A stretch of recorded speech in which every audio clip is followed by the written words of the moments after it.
Alright, hey guys, thanks for tuning in. Today's video is going to be a quick install of the Tusk Performance 12 volt cigarette lighter plug onto my 2015 XT250. Quick and dirty. I'll chop out anything that's not interesting, but it should be pretty simple. We're going to remove some of these plastics, install a 12 volt DC plug using these little cables on there. It should just screw on. We're going to take all those plastics off, clamp this onto my bars, my handlebars, and then button her back up, make sure she works. But it should be pretty quick and dirty. Should take some simple hand tools. This thing is like, I think, 10 bucks from Rocky Mountain ATVMC. But yeah, without further ado, let's get cracking. I mean, taking off these plastics should be pretty easy. Pull that off. Keep all my screws and stuff on the ground so I can kick them around. There's another screw down in here. Let's go ahead. And of course my garage is a mess. There we go. Pretty simple. Alright, so this is the XT250 battery electronic stuff. So there should just be two screws. Not two screws, two nuts. Not even two nuts, two bolts. Excuse me. Two bolts holding down the seat on the XT. There we go. Pull those out, toss those in there. Perfect. The seat should just lift up and back. Perfect.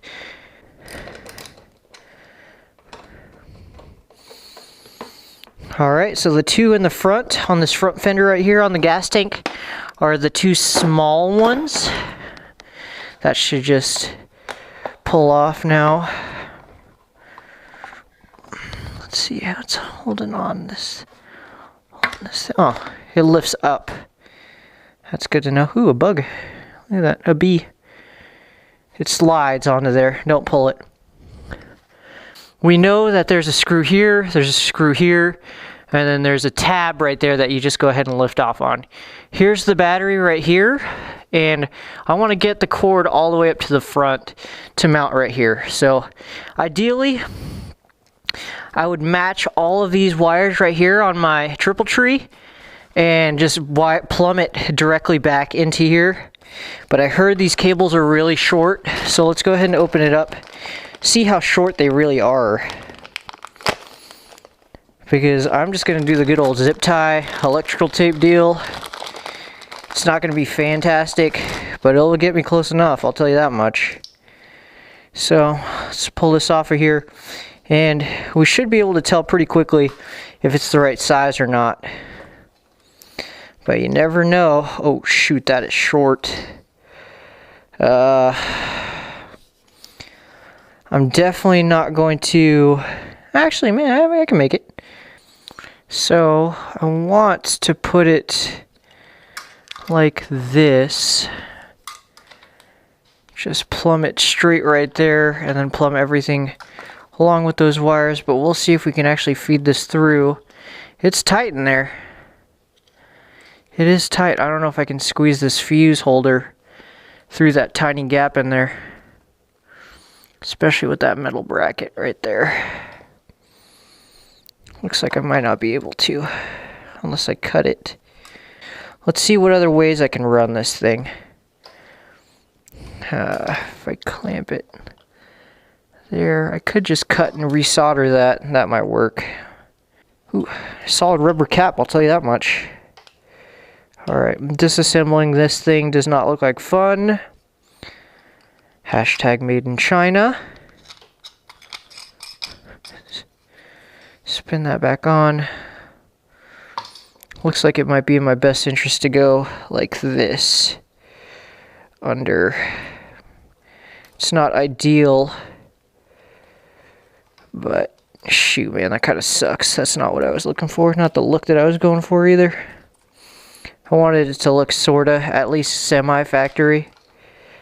I know that's a little bit too much to ask for. My goodness gracious. I thought this was going to be easy! There you go. I'm just dumb. Oh, gosh. There you go. Just turn it a little bit more. I think I might have to pull one of these deals. Put that right there. That's kind of ugly. Route that down. We're tucking in like this. Yeah, I think I'm going to do that.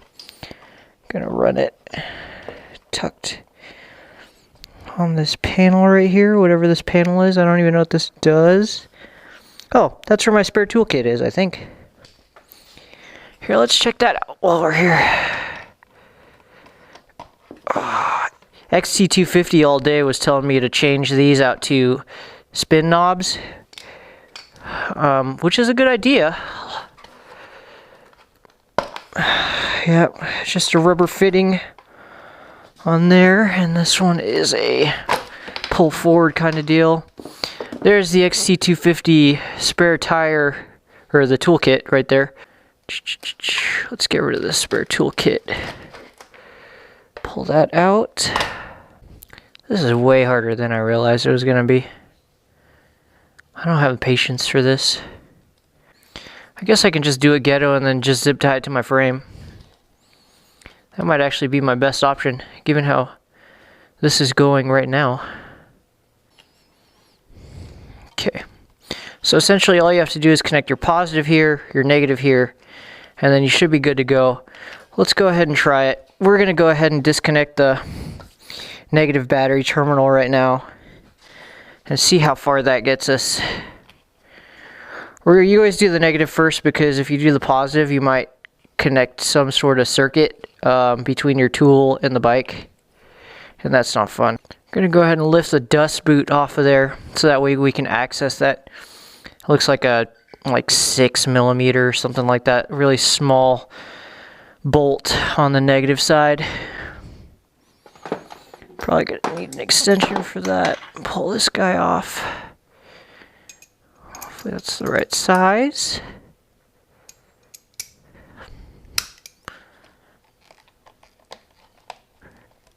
Perfect. So we can pull this guy off. Unscrew that just like that. Watch this screw fall all the way to the ground. We can pull our negative terminal up and out. And then we can work on our positive side right now. So what we can do is unscrew this one. Just get that clearing away. Can unscrew our positive side. And then get some stuff mounted onto there without any risk of us getting shocked or shorting out the bike or anything like that. Pull this sucker off. Install the positive lead just directly onto there. Honestly, we could put a little bend into this with some pliers, but I'm just going to crank her on down there and she'll bend herself. There we go. So there's that bend I was telling you about, and just put that in there. Now we can go ahead and cover this back up. Our positive terminal is all done. Now we can pull the dust boot back on this one onto there, and then hopefully this will pick up the battery screw, which it doesn't look like it's going to want to. Fantastic. Alright, so the way that this thing works is there's a captured nut in there. It's shaped pretty squarely, and given the fact that we added this washer, essentially we added more space, this does not catch this anymore. So now we have to figure out a way to lift this thing up and twist this thing down on top of it. We're going to go ahead and feed our black cable from the cigarette lighter onto the same bolt that gets shared, and then we're going to twist it on, tight battery terminal cable, replace the dust cover on there. Perfect. Bend the wires a little bit. Perfect. That's going to look good. Make sure that gets tucked behind our bolt. Going to reinstall the rubber thing, our fuse box, onto our little battery retainer rubber. We're going to reattach our battery securing device like that. Make sure everything still looks good. Make sure nothing's kinked too bad. Looks pretty okay. So starting from the battery end, we're just going to go ahead and try to secure as much stuff as we possibly can. Zip ties are your friend. Get some diagonal cutters to nip the zip ties. That's a pretty good spot. We'll need to keep it up and away from the head there. Not the head, the valve cover and everything like that. Keep them loose for right now in that section until we can figure out what's going on a little bit further ahead here. See, so the big issue here is what we want to do is we want to make sure that we have enough play up here so that when we go either full steering lock either way, that nothing gets pinched and nothing has the possibility of getting pulled out of there. So what we're going to do is we're going to probably use a double zip tie here. But we're going to pull all this extra slack right here down and back away from, you know, wherever there's the most amount of space. So honestly, this area is going to get hot, so we want to kind of pull it back into, everything's kind of going to get hot. But the better we can manage these cables, the better off we're going to be in the long run. But checking the clearances here and here just to make sure everything's tight and nothing can get damaged is probably the most important thing. So I think I'm at a position where I like it. So I'm going to just go ahead and finalize the rest of these zip ties.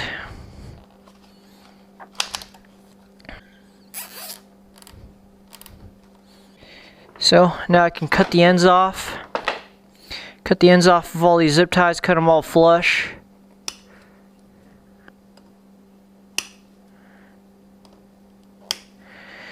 Tuck the ends out of the way so I'm not going to get cut next time I have to open this thing up. But still keep it so that I can roll them out when I need an easy place to cut them off. What we want to do is make sure the bike runs and check power at our DC plug-in. So the bike still turns on and everything like that. Signals still work. My odometer's still fine. My time is off, of course, because the clock's set to 12:12. Let's go ahead and check this AC plug. I'm going to go ahead and grab a... Alright, so here you go. I'm back with my Tusk portable power and jump starter that you saw in a previous video, and the corresponding cigarette lighter for it. So let's go ahead and plug it on into the input. We're gonna...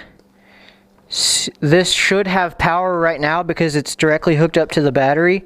There's no switch or anything like that. There's no relay that turns this off. So now I'm gonna have to remember to always disconnect whatever's in the plug so it doesn't kill my battery. So, alright, perfect. We put this in. It says it's charging my Tusk battery charger.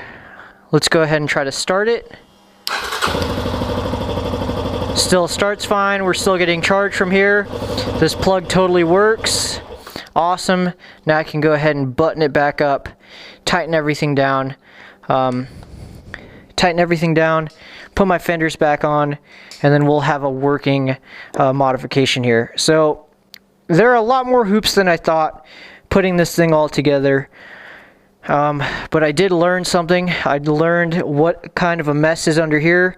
I know that, hey, I can use a zip tie to lift up that captive nut that's in there. And I learned how difficult it's going to be if and when I need to jump this bike to start it with this Tusk jump starter. You got to remember, you got to get cables into here without shorting it out. But anyways, guys, I'm going to go ahead and button this up, and then I'll catch back in with you as soon as I'm done putting it all together. Alright guys, so that's pretty much it. Now I have this the cigarette 12-volt lighter installed. I'm going to go ahead and adjust it a little bit to suit my needs, but I'm going to go ahead and do that later. For now, I'll just go ahead and tighten her down before I forget, before tomorrow's ride. But anyways, it was a pretty simple install. A little bit more frustrating just because I have a camera going and I know that I'm recording my thoughts. I don't know about you guys, but sometimes that happens to me. But anyways, it was a pretty simple... In theory, it's a simple installation, But in practice, it ended up being pretty hard just because of the way that some of the stuff works on here. Like, for example, I couldn't fit the entire socket, and I couldn't fit the entire fuse assembly where the other wires are routed, the other cables are routed, so I had to route it a different way. But those are just kind of some of the things that you have to go through, some of the hoops that you have to jump through when you're installing universal fit parts. Of course, there are ways to avoid it. Like, I could have just cut and soldered it, but for you guys who don't have, you know, the skills or knowledge to solder, that's a completely different issue on its own. But it's something that you can do, and something that I definitely will end up doing later, but just not in this video. Just because I don't like the way this looks, I want to tuck it under, have it look really nice and clean. But universal parts are universal parts. And honestly, if there's anything that I can teach you right now, it's just like, hey, that's going to add way more utility to this bike than the frustration that it was putting it in. Hopefully you saw some of the how-tos on like how to take apart the plastics and stuff like that. It's a combination of slide tabs, Allen keys, and just like normal nuts and bolts. But all in all, those are pretty simple install. Of course, I got frustrated. I apologize. I'm probably just going to cut all that crap out. But I hope you guys enjoyed the video. Thank you so much for watching. I hope you have a great day. And until next time, hopefully you won't see that plug for too long. Peace out.